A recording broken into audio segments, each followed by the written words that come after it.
Now, the 10-minute drill. This is a big one. Brought to you by TireOutlet.com. Wholesale prices, premium service. Let's go, let's go, let's go. Hit it. All right, welcome back to the program. Look, we got a lot of names on the text line. There are a lot of big recruits, so I whittled them down to 4, and you can debate them all day long. Like, one of my guys even told us Robert Pollard. I forgot. Yeah. Robert Pollard was huge, man, when he was coming up. Where is Tony Carter, Sam Robert Coward, Pollard? Fred Weary? I don't know. He got into some trouble. I do know that, but I don't know if he's out or not, and I hope he is. And he was listen, I dealt with Robert a couple times. Yeah, I know. He was, fine when I dealt with him. So there were a lot. Derek Alexander. I mean, you could go down the list of. So anyway, we put in 4, and you can go at Dan Hicken and vote. Also breaking this morning, we have goaded our friend Beef, and it has worked. It has paid off. So You did it. He will be making the trip with his 4-year-old to. We'll just say the kid ain't listening, right? We're going to Hacker's favorite place. Yes. All right, just to be safe. There was a time where I had a narrow esophagus. Correct. So anyway, he had not taken the kid there yet, and he needs to, and so that's happening. So happy about that. You successfully shamed me into it, Dan. I did, and so it's worked out, and so we're happy for you too, and I look forward to the stories. Let's do some. Now we'll do the 10-minute Some of those drill. that almost made the cut, but Derek Alexander, Sharon Dorsey, Sam Matthews, Lavernius Coles. Oh, yeah. Travis Carroll, C.J. Spiller. Yes. No, he's not Jacksonville. No, but, he's but the area Union for County. sure. That's a big one too. Yeah. Cheston Blackshear. Remember how big a recruit Absolutely. he was? Absolutely. I've got a reference here. I'm not just No, pulling these good. out of nowhere. Brian Dawkins, another one. Brian Dawkins was not a big time recruit, wasn't. though. Brian Dawkins He just ended up a great player. Yes, he Brian- was a Super 11. Yeah, but Brian was, and Brian, through his own admittance, when I talked to him this summer, he was going to go to Florida, and he didn't take care of something in the classroom, so he was lacking a math credit, and he couldn't go, and he told me the story, and Patrick Sapp will be another one, by the way, confirmed it, that Patrick said, I'll come to Clemson if you give a scholarship to my friend Brian. Yeah. And he wanted to go to Florida, right? Yeah. Is that what you just said? Yeah. I'm reading about Alan Hall. I forgot Alan Hall. I didn't put him in either. I put Seatric Facing in over Alan Hall. Two-time Super 11 selection. Hall was an early 90s version of Tim Tebow from a recruiting perspective. Passed for 5,500 yards and 57 touchdowns at Middleburg. 5A All-State. Had his pick of colleges. Ultimately signed with the Hurricanes, where never played it down and left in February of 92. No guarantees. C.C. Jefferson would be another one. He's a 5-star. Yeah. So somebody tweeted that in. So, Don't mean to overlook it. Yeah. So hopefully we name the names at least, and now we'll ask each other some concepts and rationalizations from the sports world. And at the end of this quick little segment, Beefer, what are we giving away today? Yeah, we're hooking the Googans up. We'll have a pair of tickets to the Next Era Energy 250. That's coming up down at Daytona on Friday, February 15th. Also, make sure you send the code word SpeedWeeks to the text line 641-1010 to be entered for a chance to win tickets to the Great American Race, the Daytona 500. Tickets available now at Daytona500.com. And we'll send you with lunch for you and a buddy to Chick-fil-A. All right, you forget these guys. James Wilson was a higher recruit. Oh, yeah, 5-star. Nice. Great feat. All right, in honor of the Super Bowl, a little more Super Bowl fallout. One of the hot topics yesterday, and we made a little bit of an argument for this, so I don't think it's as far-fetched as some people are saying. Some people are saying, this is ridiculous, this is of-the-moment stuff. I don't agree.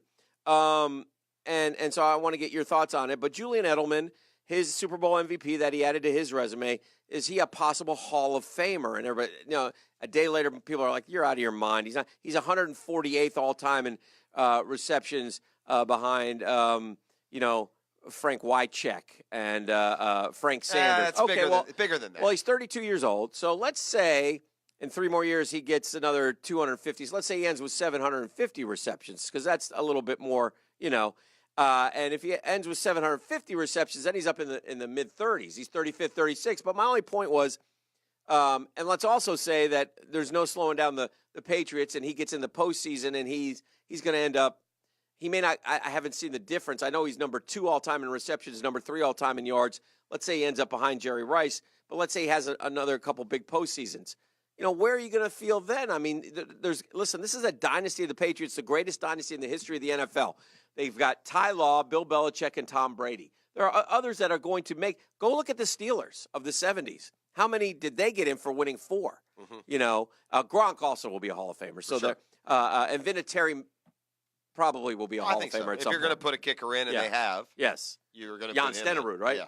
Out of nowhere, Jan Stenerud. Why? I don't know. And years ago too. But my question to you is it far fetched, or is there at least a little discussion? That's all we were saying yesterday. Here's what it ought to be at least discussed. I think this is what'll happen. I think that the difficulty for Julian Edelman is going to be 5 years after he's gone, he's going to be forgotten. Yeah, he's not a superstar, huge number guy. So that will be what he'll have to work against. The only way Julian Edelman, I think, ends up making the Hall of Fame is if there are 3 more years like the last 3, where every year the Patriots are, Super Bowl bound and he leads them. If there were a postseason Hall of Fame, you would have to include him. He's the second leading receiver in postseason history behind Jerry Rice. So that's some pretty heady company. Now, that helps that, when you're in the daggone postseason every year, right?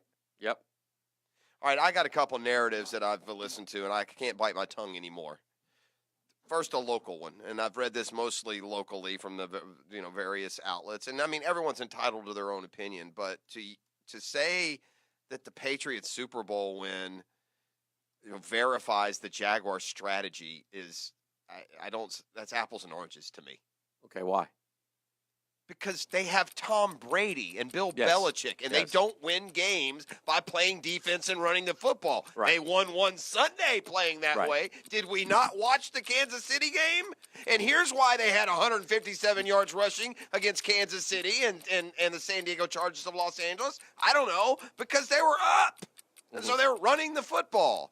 It's very, very dangerous to use the Patriots Super Bowl title as any sort of vindication never compare yourself of the Jaguars' strategy. Dan Hicken, NFL tenant, never compare yourself in any way, shape, or form to the Patriots because they have 2 GOATs at the 2 most important places. Continue. I just think it's What's your question? The question is, am I wrong?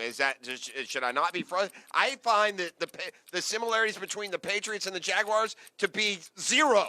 And I don't find the Patriots win on Sunday as suddenly vindicating run the ball and play defense. That's the way to win. No, it's not. It's the way the Patriots won the Super Bowl. But we can't go from the game has changed and offense is the wave of the future. And let's don't forget that 3 of the 4 teams, in fact, all 4 left.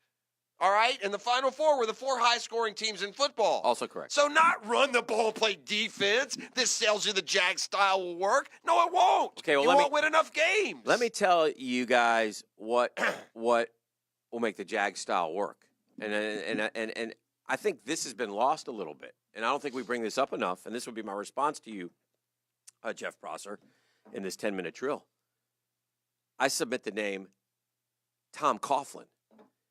The boys may have forgotten, but that dynasty up there that has the best there ever has, there's one coach who beat that team twice. Twice. Right, in the Super Bowl, including an undefeated team. And we have him. So it makes sense to, all the criticisms that everybody throws that way. I like to remind you guys, there's one coach that beat Belly.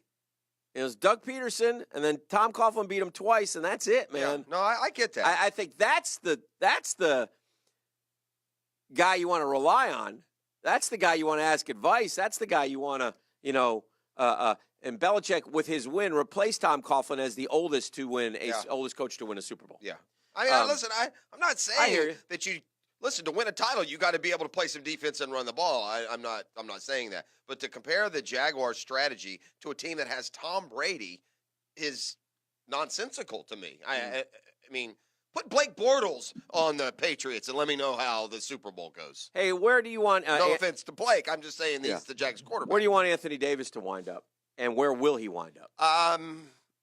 And will he be traded this week? You know what? This is another. You've hit the 2 hot buttons, but I'm going to keep the oil changed, and the oil pan is going to stay cool this morning. I'm not going to run hot at all. I like you to run hot. You do? Well, I'm not going to today. Sorry, friend. I just didn't want you to run hot on the girl thing. No, I know. Look, the bottom line with but okay, first the narrative that's annoying me. Uh-huh. You know, in this effort to add some level of the story that's not there, there's only so many ways that you can package up what the Lakers are willing to send the Pelicans to get Anthony Davis. Yeah. But I would like to remind our national media brethren who cover the NBA, because then suddenly this line of thought became popular for a while yesterday, and may still be this morning, that, well, if the Lakers get Anthony Davis, you know, even if they don't win, LeBron will have succeeded in passing the mantle to Anthony Davis for the Lakers to remain.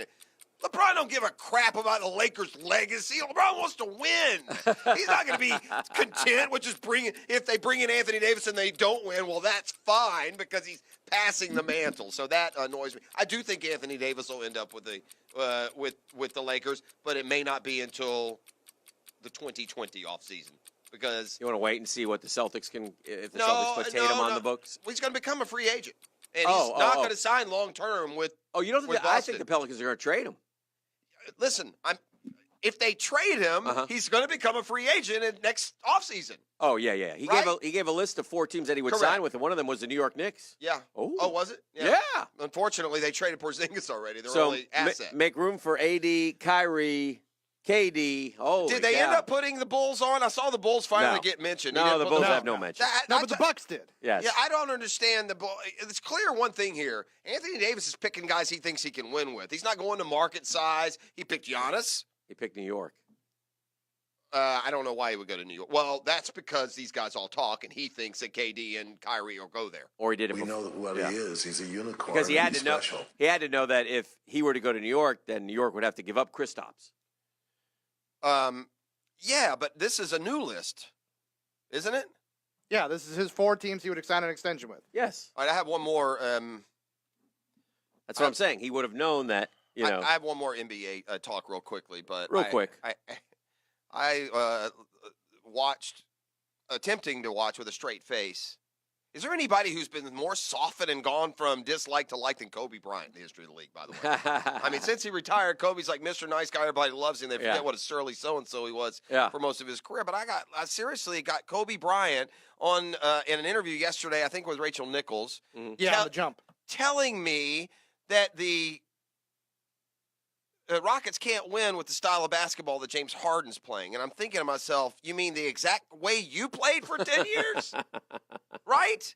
I mean, isn't there a lot of similarity between James Harden and Kobe Bryant's game? I mean, in fact, I think Kobe's like. I think isn't Kobe the closest comparison for James Harden? You would think. Maybe he meant the personnel and having that. No, he meant how James is playing, dominating the ball and shooting and scoring. Wow. That's what he meant. Mamba. Yeah. Pot calling kettle. Man, you're not kidding. He played just like, Kobe on a team that had Lamar Odom and Paul Gasol playing at a high level would come down and isolate, 80% of the time in that little title run they had. So I found that a curious. If the Rockets win or don't win, will it be because of James Harden? If they don't win, will it be because of James Harden? That's hard. I wouldn't put the blame on James Harden. Where would they be without him? I want to ask. I mean, they'd be nothing. They'd be another team. I think that you still have to continue to get personnel around James Harden. It would help if Chris Paul could play 25 games in a row. I think that's the biggest issue with the Houston Rockets because I think Chris Paul is still a dynamite player, but he gets hurt. Can he make it run through a postseason? Well, that's a fair question. I don't know. Yeah, it helps the getting Fareed in a buyout is going to help them a little bit. They miss Trevor Ariza. They miss Capella right now. He's getting like 20 rebounds a night. Sure, every time but they have him. They're not going to have some of these other ones. Right. All right, let's do this. That's going to do it. Oh, for the 10-minute drill. Let's go. Hit it. By the way, you have a chance to make this a profitable listening session. We've got a pair of tickets to the Next Era 250 at Daytona. That's coming up next Friday. Also, lunch for you and a buddy at Chick-fil-A. So, caller number 4 right now, and you'll take that home. And we're back with more on a Catlin Truck Accessories Tuesday.